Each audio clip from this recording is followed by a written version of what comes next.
Hello student, welcome to our channel. आज के operating system के ट्यूटोरियल में हम लोग देख रहे थे कंटीन्यूअस मेमोरी एलोकेशन, जिसके अंदर हमने सिंगल कंटीन्यूअस मेमोरी एलोकेशन देखा था। आज आपका है मल्टीपल पार्टीशनिंग, मतलब मल्टीपल पार्टीशनिंग करके आप मल्टीपल प्रोसेस को एग्जीक्यूट कैसे कराएंगे, तो वो हम लोग देखेंगे। In multiple partitioning, the operating system need to divide the available main memory into multiple parts to load multiple process into the main memory. Main memory पे अगर आपको multiple process को execute कराना है तो उस टेक्निक में हम लोग यूज करते हैं multiple partitioning टेक्निक का। अब इस टेक्निक के अंदर भी मल्टीपल पार्टीशनिंग भी दो टाइप की होती है आपकी। एक होती है फिक्स पार्टीशनिंग एंड दूसरा आता है आपका वेरिएबल पार्टीशनिंग। फिक्स पार्टीशनिंग में मीन्स जिस समय आपका ऑपरेटिंग सिस्टम इंस्टॉल होता है उसी समय आपकी फिक्स हो जाती हैं मेन मेमोरी के पार्ट्स। अब इसमें जो नंबर ऑफ पार्टीशन होते हैं वो सेम भी हो सकते हैं, साइज सेम भी हो सकता है, डिफरेंस भी हो सकता है। एंड जो वेरिएबल पार्टीशनिंग है उसमें आपका that time you can execute process, जिस समय आप प्रोसेस को एग्जीक्यूट करेंगे उसी समय आप उसकी पार्टीशनिंग भी परफॉर्म करते हैं। तो इसमें जो पहला है हमारा फिक्स पार्टीशनिंग, ये हम लोग देखेंगे। तो चलते हैं फिक्स पार्टीशनिंग की तरफ।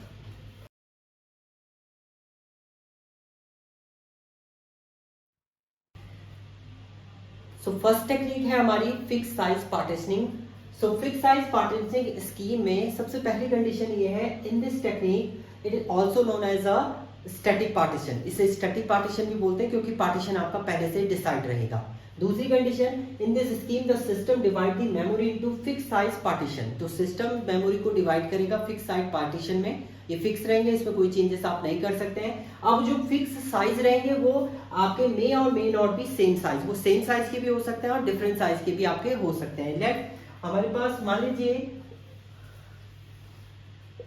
ये आपका ऑपरेटिंग सिस्टम का पार्ट है, यहाँ पर हमने 2 MB दे दिया है ऑपरेटिंग सिस्टम को, और लेट करते हैं कि ये सारा जो पोर्शन है वो आपका है 12 MB जो है वो आपका प्रोसेस के लिए है, जिसमें हमने यहाँ पर डिवाइड कर दिया।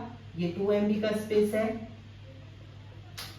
ये 2 MB है, ये आपका 5 MB है, ये आपका 3 MB है। इसके अलावा ये आपका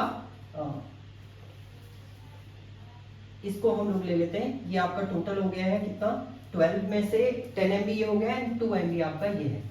या तो आप इस पोर्शन में रखिए कि साइज जो है अलग अलग हो, सेम साइज ना हो। अगर आपको सेम साइज रखना है तो सेम साइज भी आपका हो सकता है। आपने बोला ऑपरेटिंग सिस्टम का 2 MB तो ये है, इसके अलावा ये टोटल आपका कितना था, 12 MB था। तो 12 को आपने क्या किया यहाँ पर, ये 3 MB, ये भी आपका 3 MB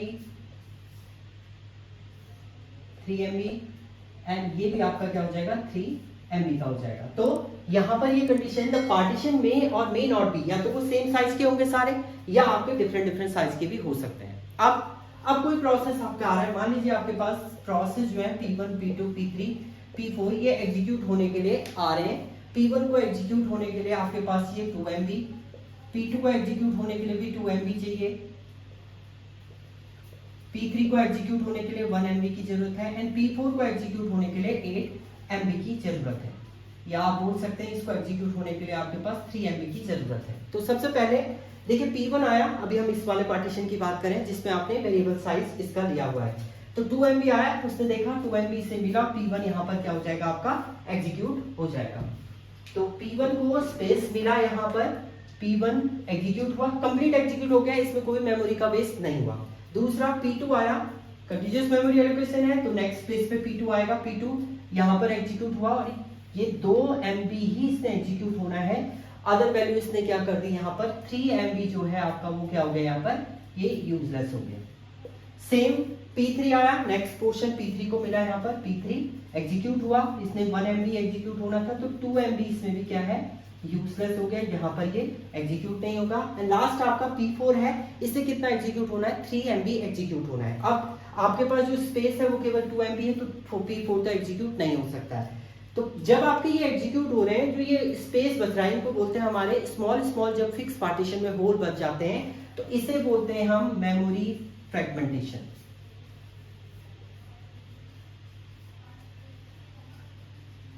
और किस टाइप की मेमोरी फ्रेगमेंटेशन है, ये है आपकी इंटरनल।